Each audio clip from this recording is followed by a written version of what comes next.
এবং তিনি বললেন যে ঢোকার পরে দেখলাম যে কেউ একজন হাঁটাহাঁটি করছে, একটা কিছু হাঁটাহাঁটি করছে।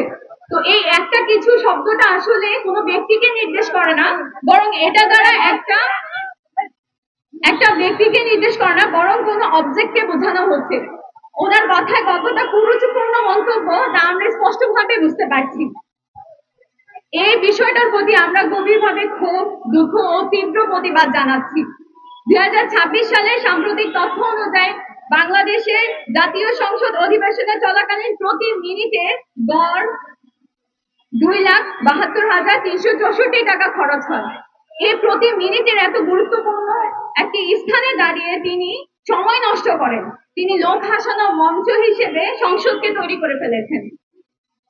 আমরা এই বক্তব্যের বিরুদ্ধে তীব্র প্রতিবাদ জানাচ্ছি এবং তার এই বক্তব্যের মাঝে কিছু বিষয় আমার মনে হয়েছে ফুটে উঠেছে।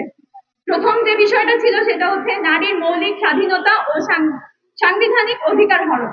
বাংলাদেশে সংবিধানে প্রতিটি নাগরিকের নিজস্ব পোশাক স্বাধীনতা রয়েছে, তাদের চলাফেরার স্বাধীনতা রয়েছে, তারা পর্দা করবে কি করবে না সেটা তাদের পার্সোনাল বিষয়।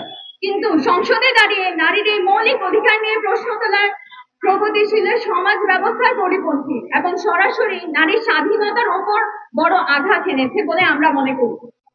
দ্বিতীয় যে জিনিসটা আমি মনে করছি সেটা হচ্ছে ধর্মীয় অনুভূতির চরম আঘাত ও অবমাননা।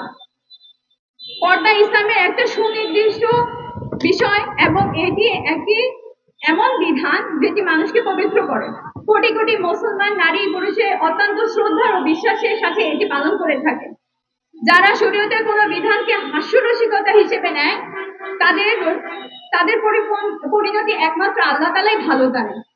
মনিরুল হক চৌধুরী একজন মাননীয় বিশিষ্ট ব্যক্তি হয়েও তিনি নারীদেরকে খাটো করেছেন এবং শুধু এই খাটো করার মাধ্যমেই ক্ষান্ত হননি, বরং দেশে সংখ্যাগরিষ্ঠ মানুষের ধর্মীয় অনুভূতির চরম হেন করেছেন।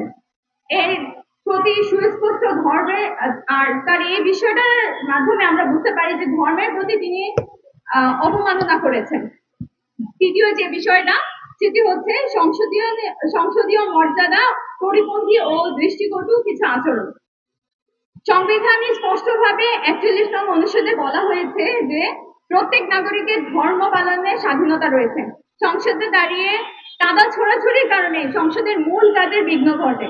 দেশের আইন প্রণয়ন, উন্নয়ন এবং জনগণের কল্যাণ নিয়ে কথা বলার জায়গায় দাঁড়িয়ে তিনি নাগরিক কোনো দল বা নারী সংসদের পোশাক নিয়ে কথা বলাটা তার দায়িত্ব জ্ঞানহীনতা বলে প্রকাশ পাচ্ছে আমি মনে করি। এই বক্তব্য সংসদের গরিমা ও মর্যাদাকে ক্ষুণ্ণ করেছে। সেই সাথে সরকার দলীয় নারী সংসদেরাও এটা নিয়ে হাস্যরসিকতা করেছেন।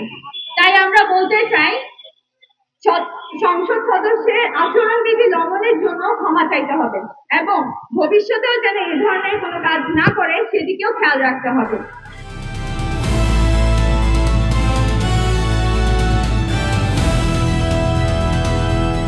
দিনাজপুর টিভি, মানুষের জীবনের কথা বলে।